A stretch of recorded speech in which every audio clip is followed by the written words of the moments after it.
El tema a desarrollar el día de hoy es artroplastía total de cadera. Es un tema muy interesante, pero a la vez también muy amplio en muchos aspectos del paciente, de la técnica quirúrgica y de la rehabilitación que tiene que seguir en estos pacientes, ¿no? Entonces, bueno, empecemos.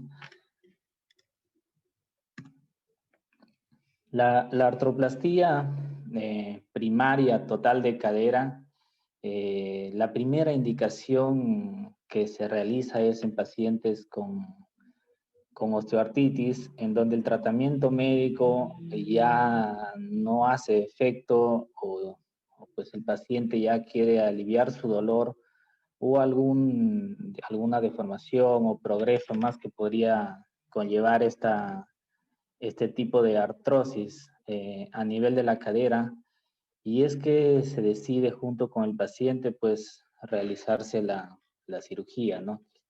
Que en este caso sería el reemplazo total de la cadera, que no es poca cosa.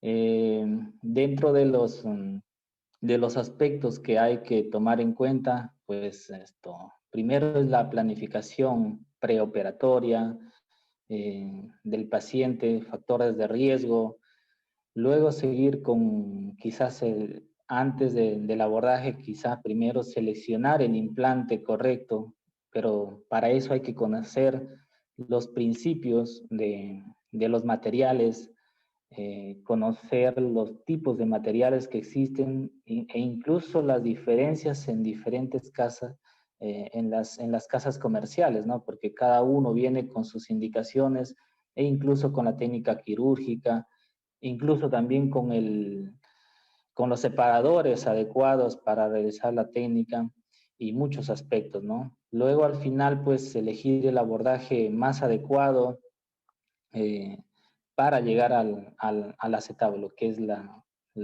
digamos, el camino que hay que seguir, ¿no?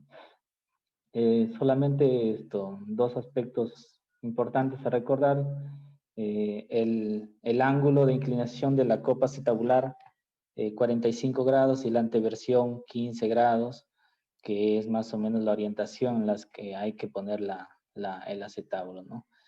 La planificación preoperatoria, primero, cuando llegue el paciente a consulta, pues probablemente llegue por dolor, básicamente, cojera, y, y hay que buscar si el dolor realmente viene de la cadera, ¿no? Puede ser que el dolor, pues, se genere en otra zona del cuerpo y esté reflejándose en la cadera, ¿no? Es por eso la importancia de un examen clínico detallado, buscar contracturas a nivel de incluso de columna dorso-lumbar, desalineaciones a nivel de la columna cervical, la marcha simétrica que puede existir a nivel de la pelvis por una deficiencia de los abductores, la longitud de la extremidad, que en caso de artrosis severa puede estar acortada, colapsada el cuello, y por lo tanto hay un acortamiento ahí, y otras deformidades que se nos puede escapar en esta patología, ¿no? En ese aspecto la imagen toma un rol protagónico. Básicamente al inicio se puede tomar radiografías anterior a AP, pero también las radiografías laterales también ayuda bastante. Y además, si queremos una planificación mucho más, digamos, exacta, la tomografía nos puede ayudar mucho a ver defectos, orientaciones, cosas que no podemos ver en la radiografía anterior ni lateral, e incluso se puede hacer planificación con impresión 3D, incluso con modelos ya para, digamos, prepararse para, especialmente en pacientes con una artrosis muy severa, ¿no? Que se puede hacer.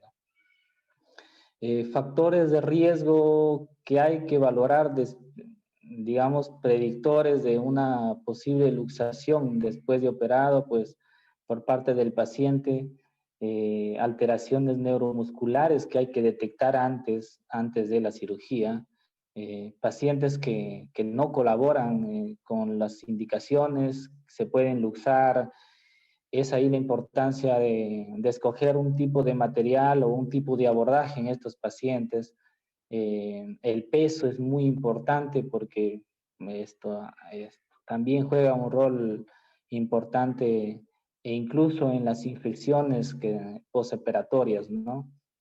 Y los factores quirúrgicos, pues el abordaje tiene mucho que ver, puede ser un abordaje pues, anterior, posterior, uno que quizá combinado con una alteración muscular puede ser más luxante que otra, ¿no? La posición de los componentes que hay que poner, manejo de tejidos blandos, se le ponemos esto, si se le va a poner quizá un DREN, no se le pone, eh, eh, ver el tamaño de la cabeza protésica, el inserto y parte también de la experiencia del cirujano, ¿no? Que tiene que ver esto bastante en cómo prevenir estas complicaciones, ¿no? Ahora, en el paciente hay factores que nosotros podemos modificar antes de la cirugía.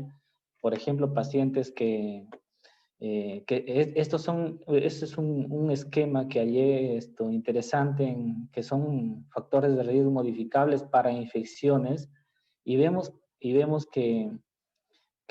por ejemplo, ¿no? La pobre higiene dental, pues a ver, si es que no le hacemos un examen odontológico, pues nos puede conllevar a una infección ahí a nivel, la obesidad, pues no se recomienda en pacientes hacer una artroplastía total de cadera en pacientes con índice de masa corporal mayor a 35, por ejemplo, ¿no? No, las complicaciones son muchas, así que hay que valorarlo conversar con el paciente al respecto. Pacientes fumadores, pacientes mal controlados, con diabetes, malnutridos, con VIH, el consumo de corticoides, infecciones urinarias que puede tener el paciente, eh, digamos, otros que podría existir que ya tenga una resistencia al Staphylococcus aureus, y anemia, ¿no? Entonces son factores que nosotros podemos predecir o modificar antes de ingresar a un acto quirúrgico tan demandante, ¿no? Y hay contraindicaciones para la artroplastía total de cadera. La principal contraindicación es una infección activa, local o sistémica, ¿no? Eso es básicamente, no se puede operar a un paciente si hay una infección porque se va a complicar de todas maneras. Relativa a la obesidad, como mencioné, un índice corporal mayor a 35, tiene 4.2 veces más riesgo de infección que los no obesos, ¿no? Es por eso la importancia de que el paciente antes de hacerse la cirugía quizá esto pueda hacer dieta y bajar de peso, ¿no? Al menos con un índice menor a 35, que es lo que se recomienda, ¿no? La planificación operatoria aquí sí toma un rol protagónico, pues no podemos entrar a una cirugía si antes no se ha planificado, tanto a través de las radiografías del paciente, las comorbilidades, alguna otra dificultad que pues, nos podamos haber encontrado. Y algo muy importante es el conocimiento del material que se le va a colocar, ¿no?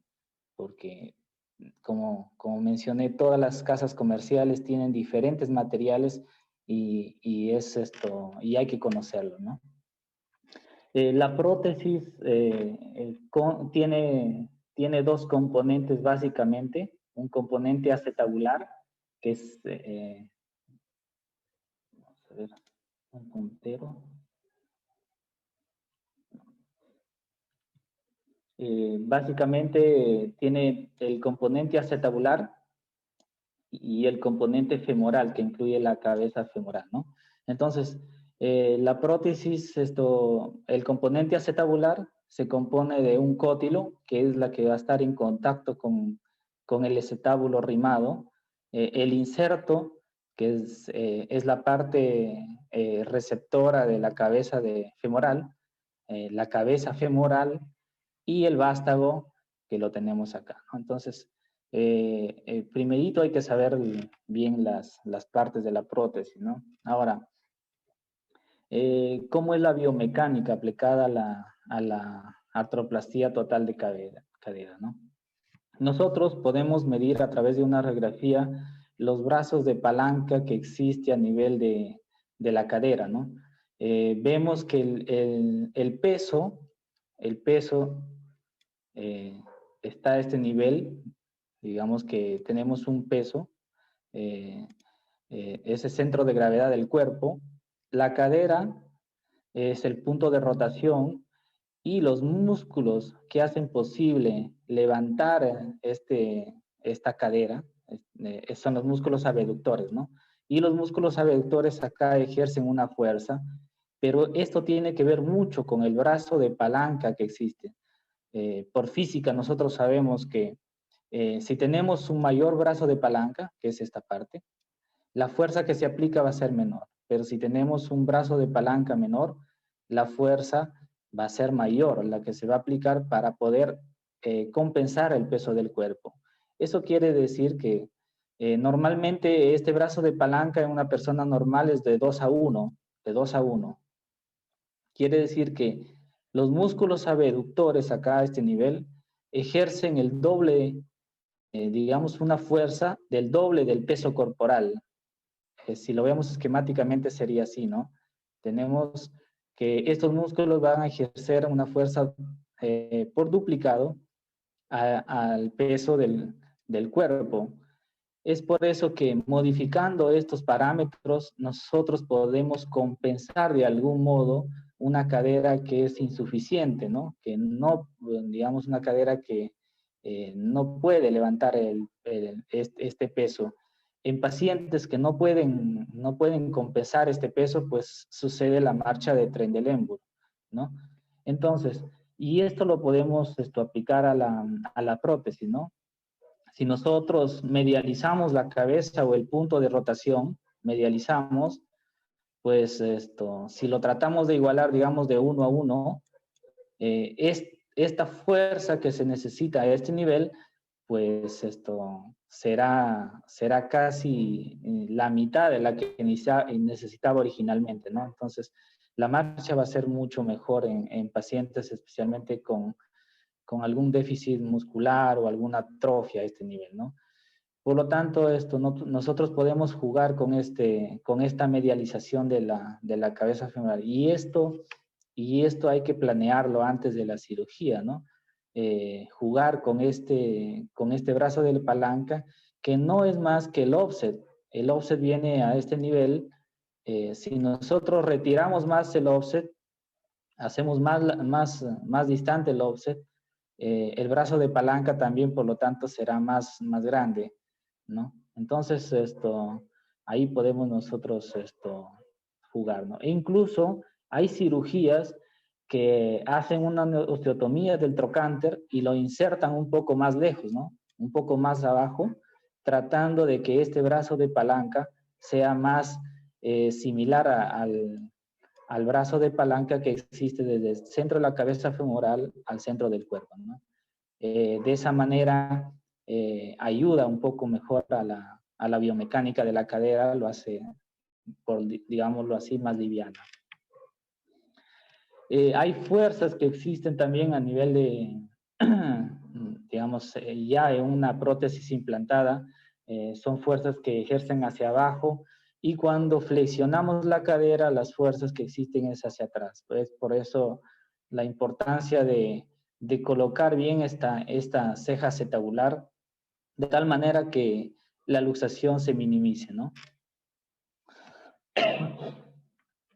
En el componente acetabular tenemos la longitud del vástago, tenemos el diámetro del extremo distal del vástago, que cada casa comercial viene diferente, la longitud del cuello, y acá tenemos dos puntos a considerar, ¿no? El offset vertical, que no es más que la distancia, digamos, a partir del cuello, de la base del cuello del componente femoral, hacia el centro de rotación o de gravedad de la cabeza femoral, ¿no? Y el desplazamiento medial no viene a ser más que el offset medial. Si nosotros jugamos con este offset, pues alteramos la biomecánica de la cadera, ¿no? Y lo vemos acá, ¿no? Por ejemplo, si nosotros decidimos por, digámoslo así, poner una prótesis y necesitamos que el centro se vaya un poco más medializado, se puede hacer de diferentes formas, ¿no? Hay prótesis que son modulares, que el vástago viene separado del cuello, ¿no? Y esto se puede, digamos, inclinar, ¿no? O sea, son cuellos diferentes que tienen unos que son rectos y otros que tienen inclinación, generando una mayor distancia de acá hacia acá, ¿no? Que sería el offset. Y otra forma de hacerlo es solamente desplazándolo, ¿no? Hay un desplazamiento también del, del digámoslo así, un desplazamiento del cuello y por lo tanto de la cabeza. En este caso, el desplazamiento es paralelo. Si nos damos cuenta, si lo movemos paralelamente, también hacemos una medialización de la cabeza, ¿no? Y acá lo vemos, ¿no? Por ejemplo, esta es una prótesis modular en el que si nos damos cuenta acá, el cuello de esto es corto, pero que este es recto y este tiene una angulación, ¿no? Por ejemplo, este tendría una curvatura mucho mayor, por lo tanto el offset sería mucho más también. Igual acá, podemos jugar con los tamaños de la cabeza, del cuello, y de esa manera, pues, hacerlo personalizada, digamos, la, el implante, ¿no? Ahora, ¿cómo seleccionamos el componente femoral, no? La edad del paciente, eh, en pacientes que son gerontes, pues digamos que la calidad ósea, pues a veces no es muy buena. Eh, Tenemos que tomar en cuenta esta clasificación de DOR, en donde, por ejemplo, este es el tipo A es un canal del fémur estrecho, el tipo B, digamos que es un normal, y el tipo C es un paciente geronte que tiene la cortical escasa y que tiene un gran espacio acá, ¿no? Este canal medular hace que el componente femoral que podamos encajar a ese nivel ya no sea el mismo, e incluso se valora entre cementado y no cementado. En este caso, pues lo recomendable quizá es una prótesis cementada para ocupar el espacio y darle estabilidad, ¿no? Entonces, tiene que ver mucho la edad del paciente, el tipo de fémur que tenga, la anatomía del cuello, cirugías previas, revisión quizá, nivel de actividad del paciente, eh, para poner una prótesis cementada, no cementada, la experiencia del cirujano y la disponibilidad de las casas comerciales también, ¿no?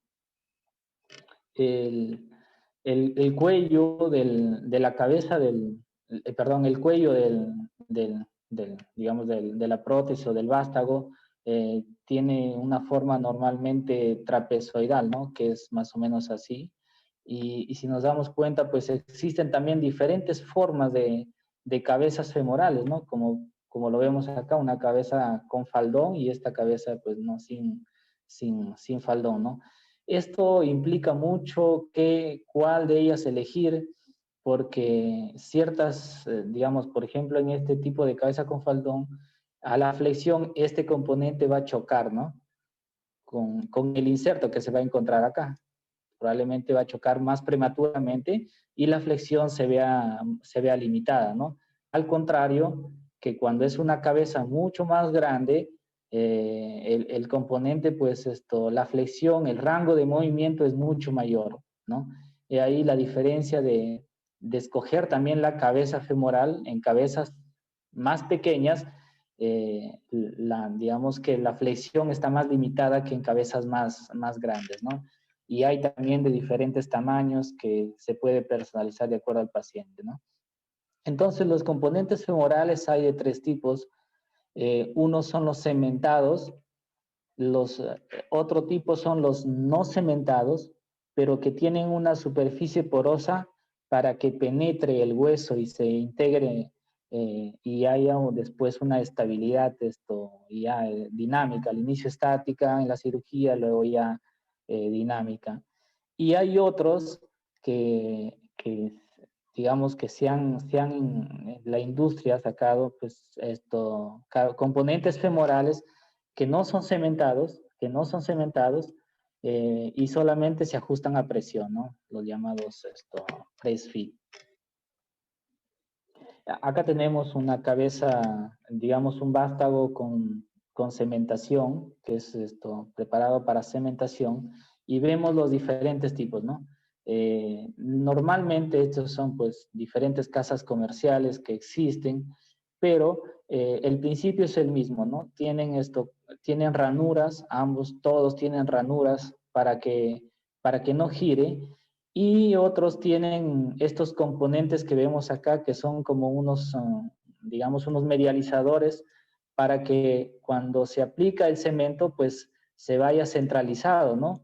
Es muy importante que quede centralizado, porque de lo contrario el componente puede, si la punta, por ejemplo, choca en una cortical, puede fracturar e incluso se reporta que hay dolor postoperatorio justo en la zona, en el muslo, porque no está bien colocado este componente femoral, ¿no? Entonces, de ahí que las prótesis cementadas tienen medializadores, ¿no? Que son a base digamos, de polietilenos, en donde hacen que justamente el componente, digamos, metálico quede en el centro, ¿no?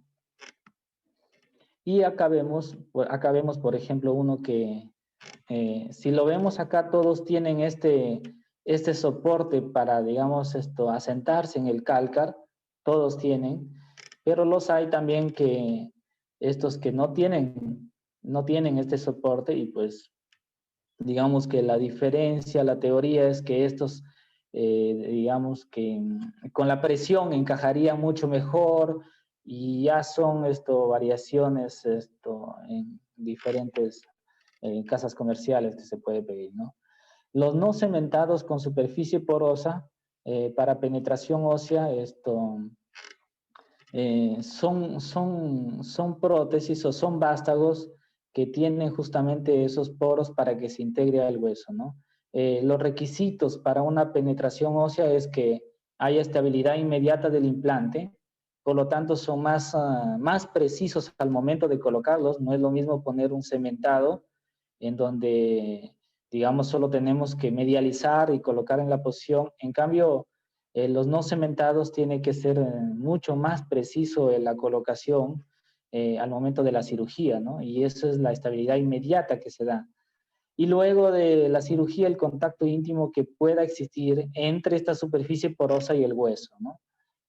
Los hay de aleación de titanio y de aleación de cromo cobalto. Los dos materiales, estas son de titanio, por ejemplo, en donde la superficie porosa está en la parte superior nada más, y en la parte inferior tiene ranuras para que evite la rotación, ¿no? Entonces, si nos damos cuenta, este componente pues no son cilíndricos, sino tienen la forma un poco cónica o cuadrangular, digámoslo así, tratando de que esta forma pues haga que no rote el componente femoral, ¿no? Entonces, eh, digamos que hay materiales, hay vástagos que existen, en donde existen que todo tiene la superficie porosa, todo el vástago, pero no se han encontrado muchas diferencias, y al contrario, cuando se quiere quizá recambiar la prótesis, es muy difícil sacarlo, ¿no? Entonces, por eso es que tienen este diseño estos vástagos, ¿no? Tenemos vástagos rectos, como lo vemos acá, y los vástagos anatómicos, ¿no? Estos vástagos rectos, pues también, digamos que si lo vemos acá, el offset no es tan pronunciado, y esto hay que planificarlo antes de la cirugía, si nos conviene poner un vástago recto o un vástago anatómico, donde pues se adapta un poco mejor y además que el offset es un poco más, digamos, de mayor tamaño que los vástagos rectos, ¿no? Son diferentes casas comerciales que nosotros tenemos que conocer antes de operar al paciente. Y hay vástagos modulares también, en donde eh, se recambia prácticamente en tres segmentos, el cuello, la zona de apoyo en el cálcar y la parte ya diaficiaria, ¿no? Donde también esto tiene ranuras, como lo vemos acá, o una ranuras como digamos, partida acá a este nivel que hace que tenga estabilidad distal este vástago, ¿no? Y los no cementados, pues no son, digamos que son justamente no cementados, pero tampoco tienen una superficie porosa, ¿no? Entonces son solamente por ajuste a presión. Tienen esta forma, son formas que ayudan a que el componente femoral no rote, y pues digamos que solamente se colocan a presión y asientan y, probablemente indicado en pacientes más jóvenes que quizás se necesite algún recambio posterior, son más fáciles de sacar obviamente, porque tampoco se ostintegran y no tienen cemento, ¿no? Son las características. Hay algunos que vienen con hidroxiapatita recubierto y lo vemos acá las diferentes formas que tienen y es la importancia de conocer la prótesis que se va a colocar, ¿no? Los componentes acetabulares también hay cementados y no cementados. En los componentes estos cementados normalmente vienen de polietileno, entonces y pues acá lo crucial es que la cementación sea una capa equidistante en todos los puntos, de tal manera que no haya un desbalance, ¿no? A este nivel. Y pues se ha ideado ciertas cejas donde tratan de que justamente esa superficie de cemento sea uniforme, ¿no? Ya se pone cemento, que el cemento óseo pues es el polimetilmetacrilato, ¿no? Y los no cementados pueden venir, eh, hay varios que puede ser que solamente sea a presión nada más, llamados los press-fit, o que vengan con tornillos de apoyo para que ancle un poco mejor, ¿no? Y también acá tiene su forma de colocarlo, no se colocan en donde seas, tienen sus cuadrantes. Eh, Hay algunos que vienen como una especie de tetinas en donde cuando se arrima el hueso se insertan ahí y le da estabilidad rotacional, ¿no? Acá tenemos una cúpula en donde el componente acetabular pues tiene por ejemplo, tiene un mayor ensanchamiento a nivel superficial, de tal manera que esta forma encaja un poco mejor, ¿no? Y acá que vemos el inserto de polietileno, que es el más común, ¿no? En cuanto a insertos, pues el más común es polietileno, y hablaré de los otros tipos. El más común es el polietileno, que es un plástico. Inicialmente en la historia, pues este plástico generaba mucho aflojamiento y la prótesis terminaba por fracasar. Actualmente los hacen ya de mejor calidad. Eh, esto, la ventaja que tiene estos insertos de polietileno y que no lo tienen los otros es que estos insertos tienen cejas que nosotros podríamos ayudar a que quizá colocados de una forma, o sea, normalmente posterior o superior, hagan que la cadera quede más estable y no se pueda luxar, ¿no? Entonces, acá con el polietileno, sí, el inserto podemos hacer ese juego, ¿no? Lo vemos acá, puede tener inclinaciones, de diferentes tipos. Y los anillos antiprotrusión, que justamente se puede agregar a una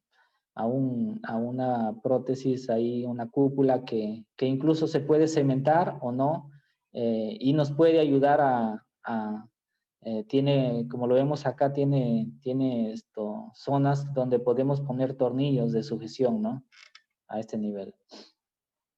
Los pares de fricción, hemos hablado de la cúpula, que pues puede ser cementada o no cementada.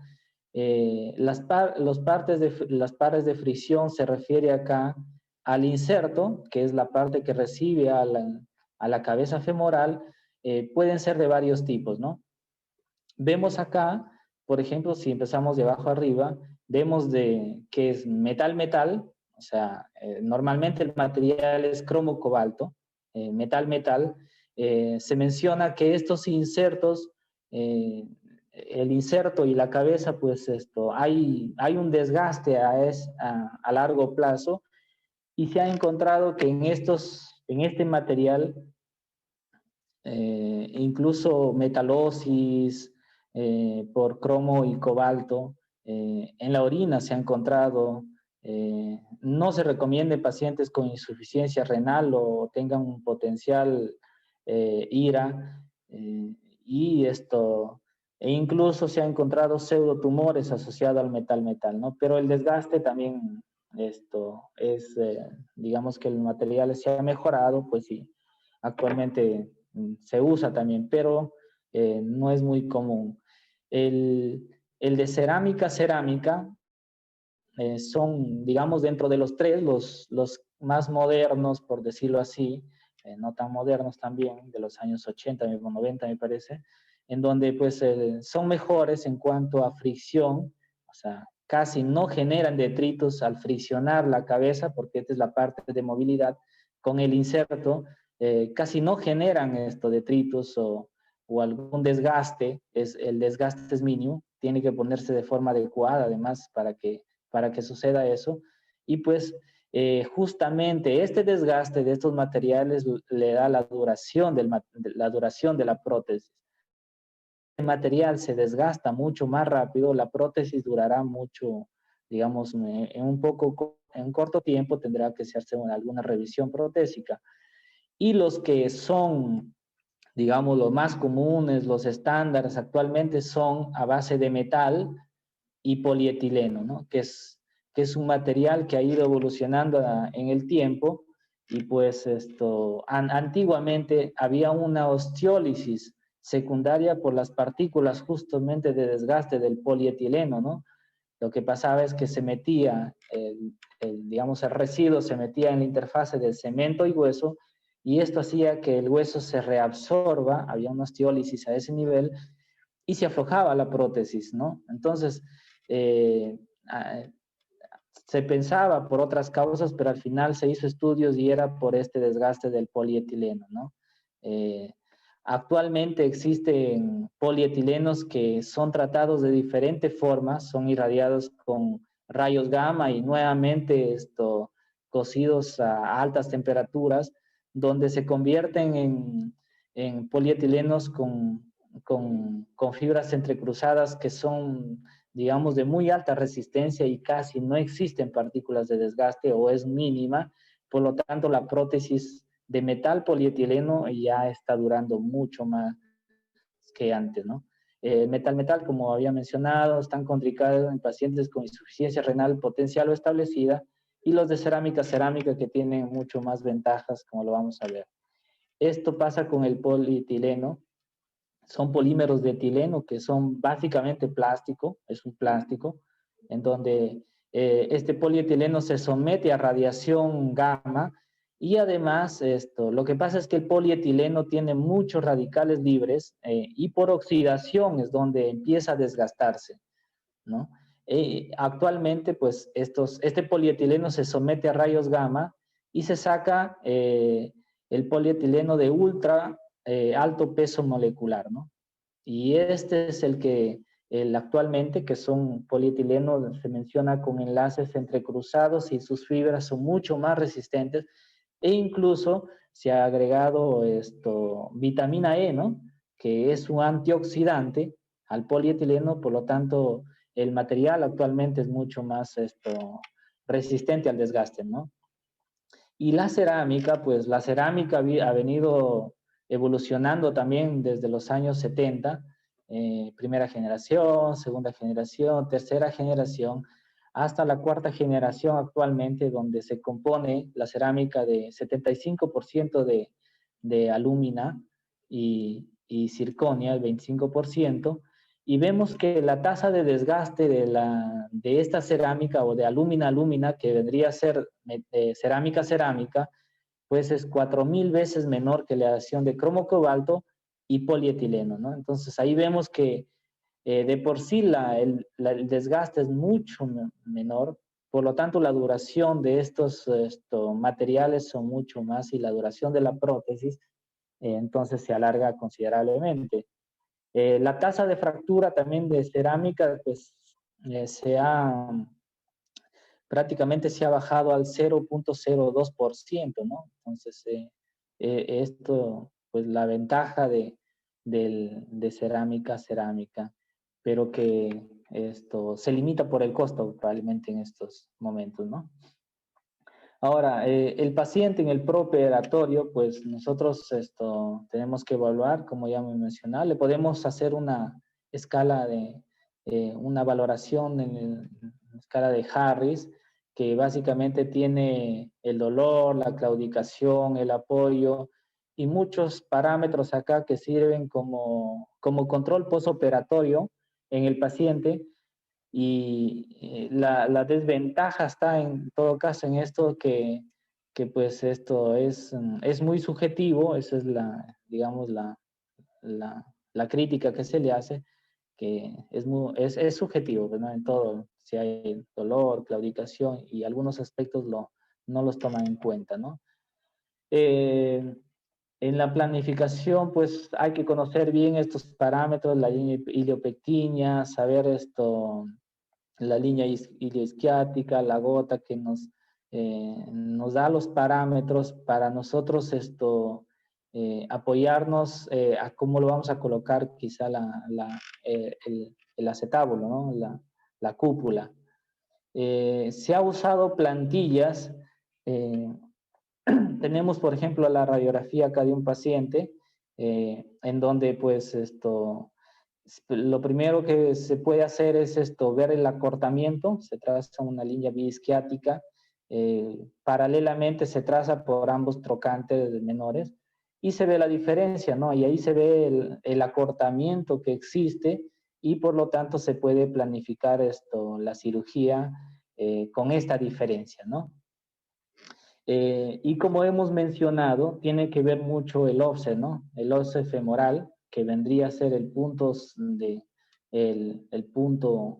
digamos, de gravedad de la cabeza femoral a una prolongación de la línea diaficiaria, ¿no? Ese es el offset femoral. Esa distancia es muy importante, por lo visto, que aumenta también digamos que si esta distancia es mayor, el brazo de palanca de los músculos abductores va a ser mayor y por lo tanto el esfuerzo va a ser menor, ¿no?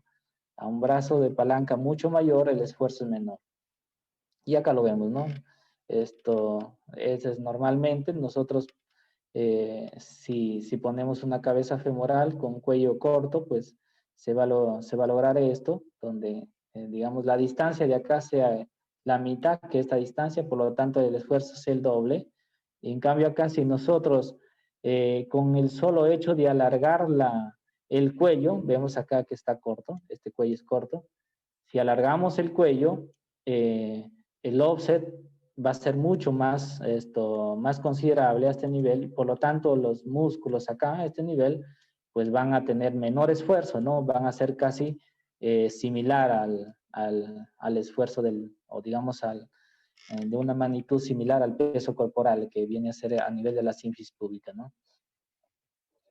Y lo vemos acá, para colocar digamos, las plantillas, pues se debe conocer esas líneas que ya he mencionado, ¿no? la orientación, ver si tiene osteofitos, muchas cosas.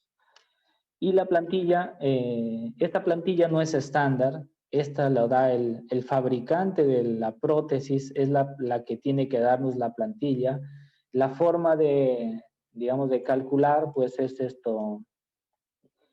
colocando la plantilla que más se adecua, tomando en cuenta el canal medular proximal, ¿no?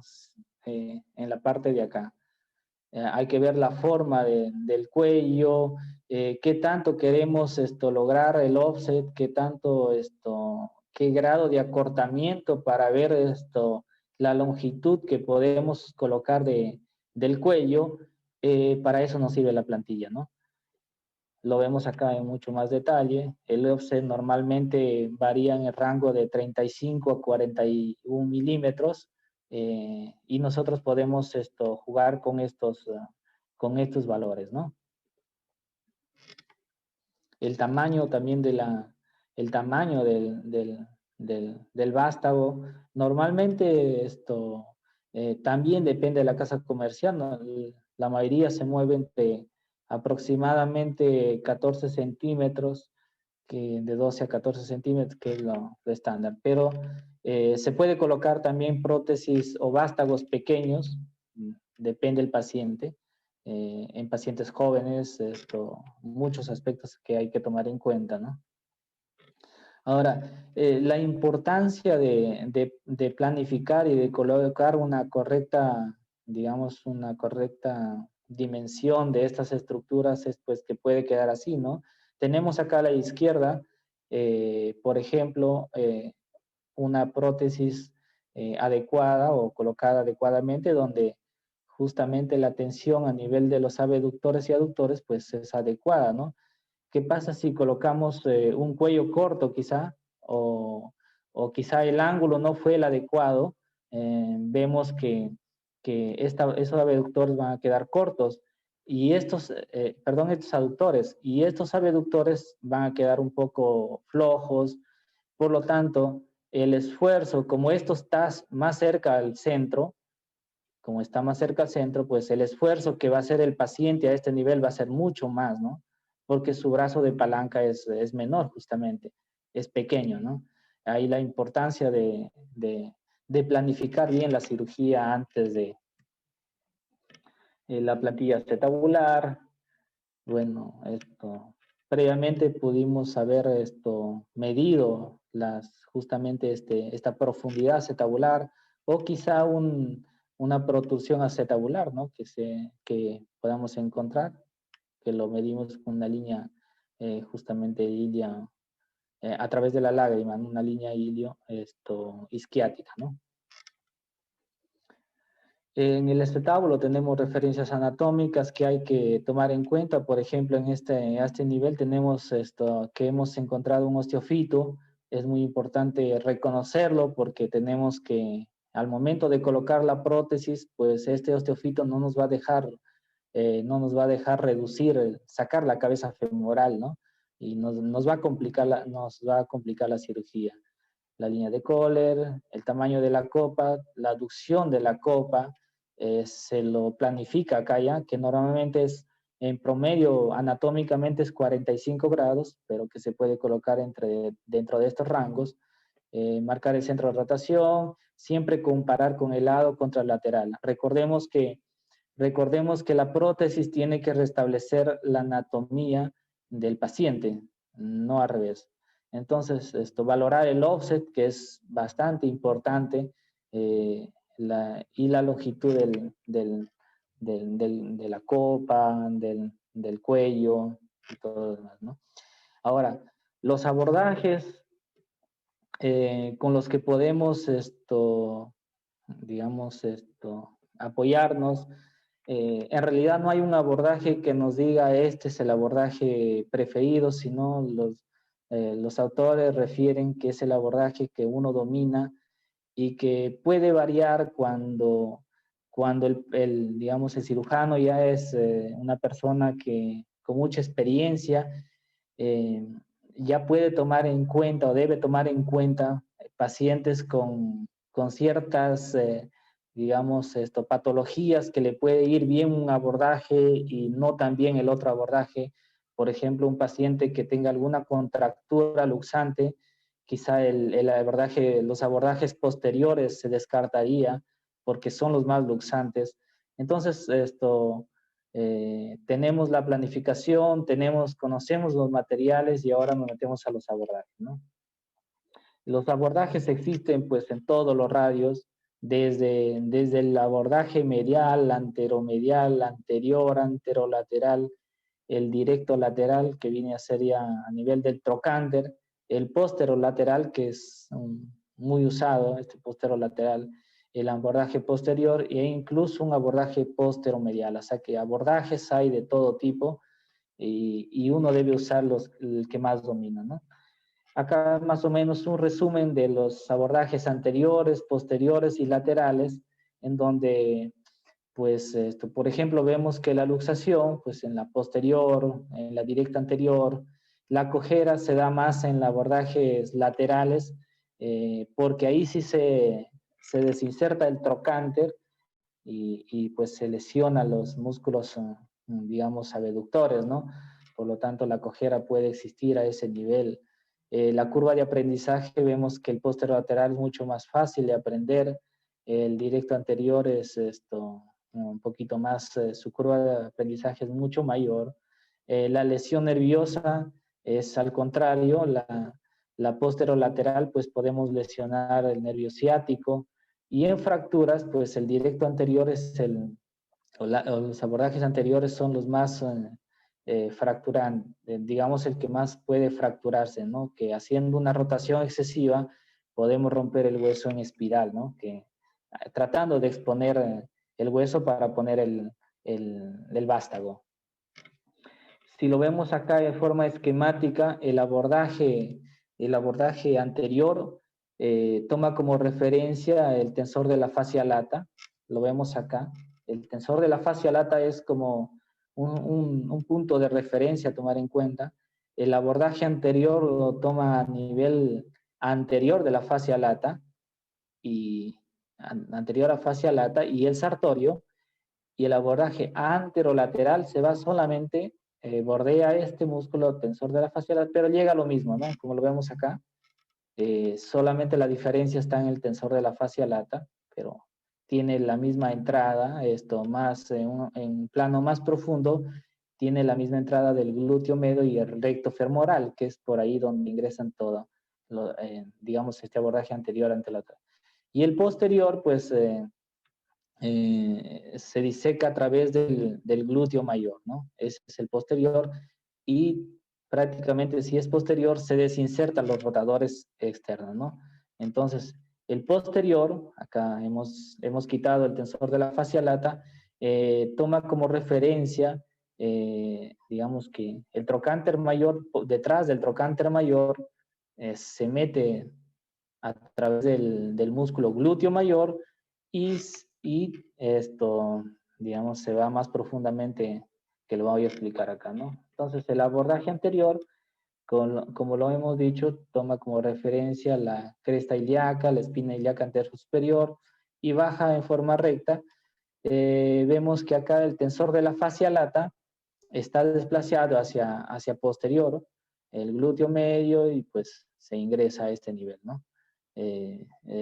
Acá pues el músculo que está en un plano profundo es el recto femoral, que en algunas técnicas lo desinsertan totalmente, tanto en sus dos inserciones, en el acetábulo y en la espina ilíaca anterosuperior,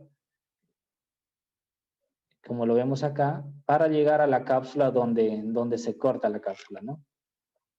El abordaje anterolateral, la diferencia es que el, el, el tensor de la fascia lata solamente se retrae hacia adelante y tenemos la misma entrada, ¿no? Tenemos el glúteo medio acá y el recto femoral que pasa por adelante, llegamos a la cápsula y es donde ahí se incide en la cápsula, ¿no?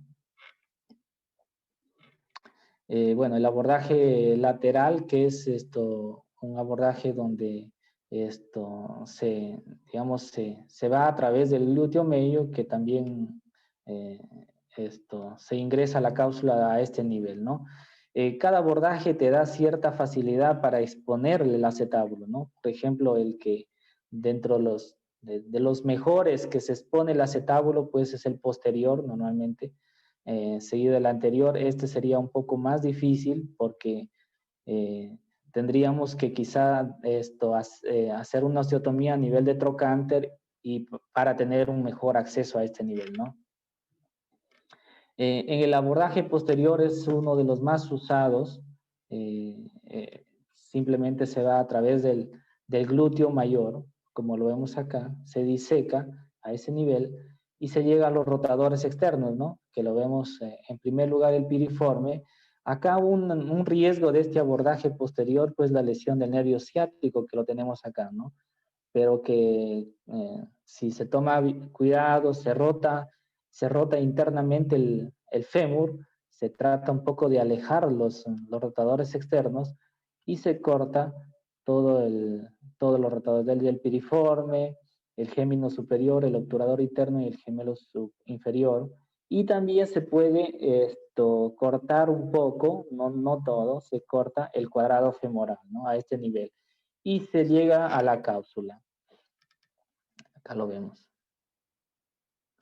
Este abordaje, el póstero-lateral, es, como lo vuelvo a repetir acá, esto se ingresa por el glúteo, ¿no? Acá el sangrado es un poquito excesivo en este nivel, si no tomamos cuidado, se puede coagular, pero si hacemos con una, digamos, nos ingresamos con algo romo, con los dedos, se puede arrancar los vasos y estos se retraen y pues a veces es difícil encontrar el punto de sangrado y por lo tanto hacer que coagule ese vaso, ¿no? Entonces, hay la importancia de inicialmente ir muy lento hasta identificar los vasos para no tener un sangrado y pues dañar el campo de visión, ¿no? Tenemos que se incide a través del glúteo, se llega a nivel de una grasa posterior, donde seguramente acá está el nervio ciático, pero que si se retrae con cuidado no se lo debe ver. Un cirujano que pues ya tiene experiencia, normalmente el nervio ciático no se le ve, se le, se le, como lo vemos acá, está en esta parte, hay una grasa que lo cubre, y el nervio ciático pues discurre en el piramidal y el gémino superior, ¿no? A ese nivel, sobre los rotadores, ¿no? Se pone puntos de reparo y se retrae, ¿no? Y se retrae posterior y debajo de esto se encuentra la cápsula, ¿no? La cápsula se debe cortar, pues normalmente se corta en forma de T. ¿Para qué? Para repararlo después, ¿no? En el abordaje anterior, normalmente la cápsula, la anterior, pues he visto que lo sacan, se saca, pero acá sí es importante repararlo porque si lo reparamos, esta cápsula, reparamos los rotadores, la luxación pues se va a disminuir bastante, ¿no? Una vez que ingresamos al acetábulo, pues hay que rimar, ¿no? Con una rima depende la calidad del hueso del paciente también. Si es un paciente osteoporótico no podemos rimar mucho, pero lo importante es dejar la angulación, ¿no? Que es más o menos 35 a 45 grados de inclinación y una anteversión se recomienda de 20 grados, ¿no? Esa es la forma como hay que dejarlo. Y esto, pues tenemos acá digamos, un reparo donde es paralelo a la cama, pero esto no va a suceder o nos va a desorientar si es que la cama del paciente quizá no está paralela o se ha puesto en una posición de Trendelenburg o no está en una posición adecuada el paciente que nos puede conllevar a error, ¿no? Se debe rimar hasta que se llegue al hueso subcondral, de tal manera que de forma práctica es ver al hueso sangrando, ¿no? De tal forma que la cúpula que se coloque a ese nivel, pues tenga digamos, una presión adecuada o se integre luego, ¿no? También hay que tomar en cuenta los puntos estos seguros, son puntos donde se puede apoyar a la cúpula que se le coloca, se le puede colocar tornillos y es acá donde han planteado cuadrantes, ¿no? Se toma una línea de la espina ilíaca anterosuperior que pasa por el centro del fémur, perdón, del acetábulo y una línea perpendicular a esta, ¿no? Se forma cuatro cuadrantes en donde la zona segura de colocar tornillos o fijadores de la cúpula, pues es en el cuadrante póstero superior, que es la parte más, digamos, gruesa y que nosotros podamos estar seguros de no lesionar el nervio ciático o algún vaso importante a ese nivel, ¿no? Y si tenemos que poner en la parte posterior inferior, pues se debería palpar o poner tornillos que no sobrepasen el grosor adecuado, ¿no? Un grosor de 16 milímetros, que es lo que recomiendan, ¿no? Entonces hay que tener en cuenta eso. El componente femoral depende si es cementado o no cementado, si es sola presión nada más, pues se tiene sus rimadores acá donde, se, donde se puede medir previamente y es fácil, ¿no? Entonces, depende del abordaje, pues esto es más fácil exponer, por ejemplo, en el abordaje posterior es un poquito más fácil de exponer esto que en el abordaje anterior. El abordaje anterior es un poquito más dificultoso, por lo tanto el riesgo de fractura en el abordaje anterior pues es mucho mayor, ¿no? Por eso esto se debe tener en cuenta muy bien la calidad ósea también que debe tener el paciente. Quizá el abordaje anterior pues no sería muy adecuado en ellos, ¿no? Y también la orientación es muy importante porque de por sí si lo colocamos muy anteverso, pues se va a aflojar, no va a tener el contacto suficiente y pues esto va a fallar la prótesis, ¿no? Entonces la manera correcta de colocarlo es en esta posición, ¿no? Que es más o menos, tiene una inclinación también de 15 grados aproximadamente, ¿no? Y luego ya se puede dar los últimos detalles donde se, se alinea, se rima cualquier borde que esté interrumpiendo ahí a ese nivel, ¿no? Se coloca la cabeza femoral, que también lo hay de varios tamaños. Hay que colocarlo de forma adecuada también, porque si no esto se puede aflojar. Tiene acá como una serie de tornillitos, de tuercas que también se coloca. Se enrosca a ese nivel y pues recordemos que las cabezas, mientras más grandes, tienen un mejor movimiento, ¿no? Ese es el principio, ¿no? En cuanto, si la cabeza femoral es más pequeña, tiende a limitar el movimiento un poco porque justamente este cuello choca, ¿no? Choca contra el inserto que debería estar a este nivel, ¿no? Entonces, si es muy pequeña, pues choca más rápido, ¿no? Si es muy más grande, tiene un arco de movimiento mucho mayor y por lo tanto no chocaría, ¿no? Entonces, hay que valorar mucho también el tamaño de la cabeza femoral, pero y esto también tiene que ver con el grosor del inserto y muchos detalles que hay que planificarlo con anterioridad probablemente, ¿no? Y lo vemos así. Ahora, una vez colocado el implante, estos pacientes pueden llegar a un momento que puede fallar el implante, ¿no? Lo primero que llegan es un aflojamiento aséptico del implante y esto se veía mucho más, como repito, en implantes donde pues existía el polietileno antiguo, en donde justamente este desgaste de las partículas hacía que, hacía que se afloje el hueso por reabsorción, ¿no? De la interfase donde colocaban el cemento y el hueso, pues estas partículas hacía que se reabsorba y fallar el implante, ¿no? Entonces, la primera causa es que sea un aflojamiento aséptico, o sea, que no tenga que ver con la sepsis, es justamente por el implante mismo, ¿no? Y los principales factores que influencian esta actividad, pues el principio de fijación, el press-feed es solamente a presión, el diseño del implante tiene que ver mucho, las propiedades de superficie, como ya mencioné, sobre, sobre colocar, por ejemplo, cerámica, cerámica dura mucho más y probablemente el implante dure mucho más, ¿no? Las propiedades de superficie, pues vemos que justamente esta cúpula tiene diferentes formas tratando de que no se, de que se esto integre mucho mejor, ¿no? Eh, el paciente pues puede llegar con dolor después de una artroplastía total de cadera por estas causas, ¿no? Y hay que descartar estas causas.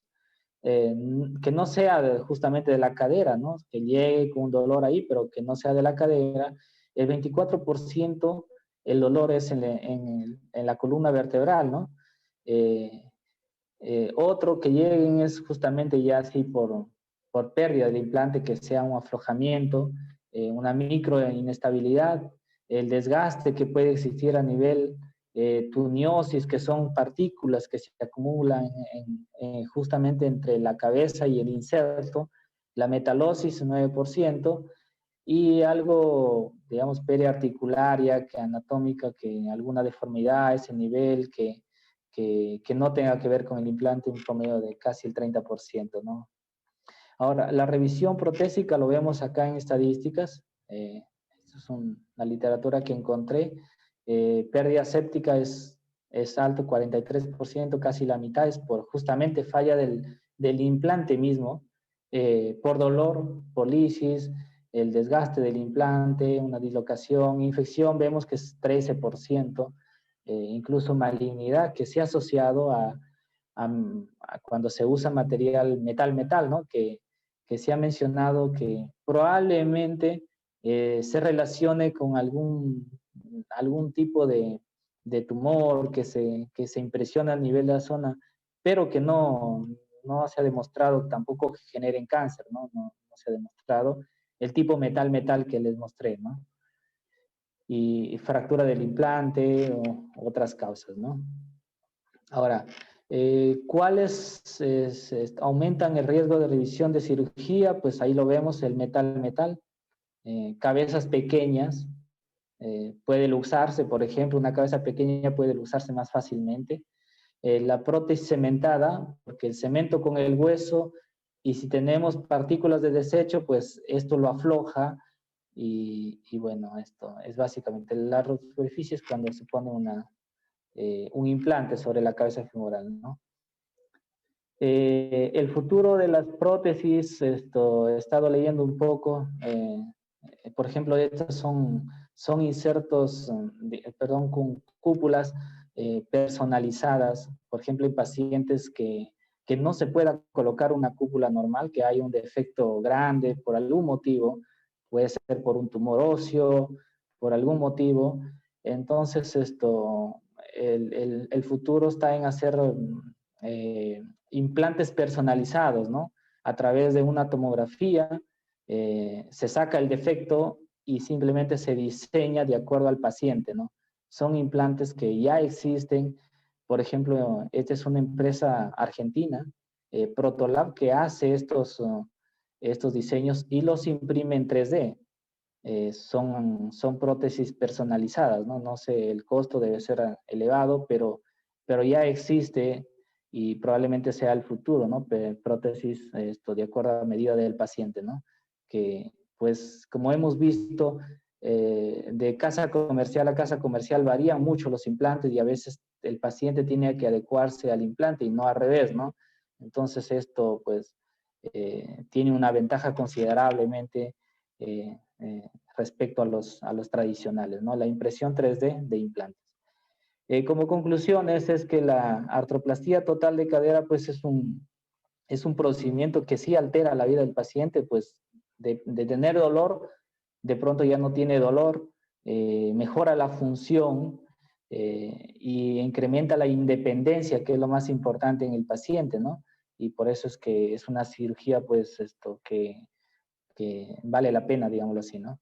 La planificación preoperatoria es quizá una de las partes más importantes, o quizá igual que la cirugía, en estos pacientes, porque una mala planificación pues conlleva una desestabilidad en la biomecánica de la cadera, y eso no es digamos, no es el objetivo de operar al paciente, ¿no? Escoger el material adecuado.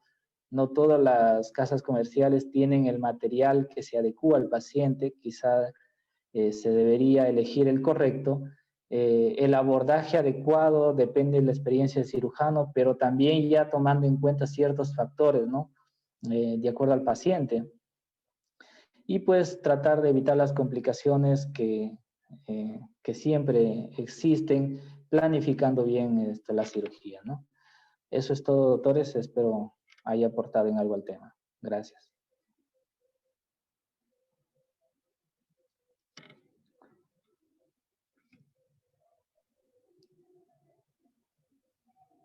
Bueno, Michelle, muy interesante, muy didáctica tu exposición, eh, con bastantes valores, bastantes cosas que son necesarias eh, conocerlas de lleno.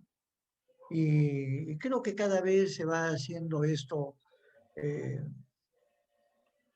se puede decir, mucho, mucho más útil el que uno tenga los conocimientos básicos de la parte anatómica, en fin. Lo que quiero comentarte es de que efectivamente este procedimiento de los reemplazos articulares es un procedimiento que cambia la vida de las personas, definitivamente. Pero para poder hacer esto, creo de que uno tiene que hacer un buen protocolo de todo lo que significa la artroplastía. O sea, todo, y refiriéndome a desde consentimiento informado, y así como conocer toda la parte biomecánica que actúa en eso. O sea, yo recuerdo que hasta el año 2010 aproximadamente, en las reuniones que había sobre reemplazos articulares se hacía mucho énfasis en el offset, en los brazos de palanca, de powers, verdaderamente, y que hasta no tener una buena idea de qué era lo que estaba ocurriendo, el mejor conocimiento, no se ha terminado. Creo que hasta ahora de alguna manera también hacen las revisiones, pero lo hacen en base a los nuevos modelos que están saliendo. Y por eso es necesario conocer todos los modelos y los componentes. Actualmente existen pues modelos que son que, que traen diferentes cuellos y posibilidades, cuellos en bar, en valgo, en neutro, largos, cortos, normales, qué sé yo, incluso angulados en anteversión, en retroversión, es decir, un sinnúmero de posibilidades en cada una de ellas que son necesarias conocer. Y ahí es donde entra a tallar pues la planificación. Cuando uno planifica, trata lo que tú has dicho de recuperar exactamente la parte anatómica tal conforme uno quisiera, sin descuidar todos estos, se puede decir, estos datos que hay acerca de la biomecánica y de todo lo que puede significar pues la buena función a nivel de la cadera. Creo de que no solamente es conocer acerca de las mismas prótesis, sino también de lo que tú has conversado, de los pares de fricción, de cómo debe hacerse una evaluación después de la cirugía, en qué tiempo. Entonces, y conocer todos los aspectos respecto pues también al mismo paciente. Conocer acerca de esos factores de riesgo que puede uno mejorarlos o puede modificarlos. Actualmente, por ejemplo, se manejan protocolos, como les decía, protocolos en los que factores de riesgo mínimos, mínimos, desde caries, infecciones de vías urinarias, factores de trombosis, en fin, problemas de tipo psicológico, una serie de factores que hay que estudiar bien al paciente. Y luego, pues, todo lo demás que has dicho y que me ha parecido una exposición bastante didáctica y con justamente todo lo que uno debe conocer como base a esto. Pues, no sé si hay aportes, pero yo realmente te felicito. Muy bonita la exposición, muy detallada. Es más, solamente tal vez decir y recordar que eh, la mejor apertura, la mejor indicación de abordaje que uno puede tener para la cadera es la que uno domina. Ahora con las nuevas prótesis, en que hay prótesis antiluxantes y todo eso, uno puede evitar lo que antes tenía mucho temor, de que se puedan luxar, de que uno que hace abordaje posterior, se luxan más, en fin, todo ese tipo de cosas. No, la que uno domina y la que uno puede realmente darle la seguridad al paciente de que no va a tener problemas.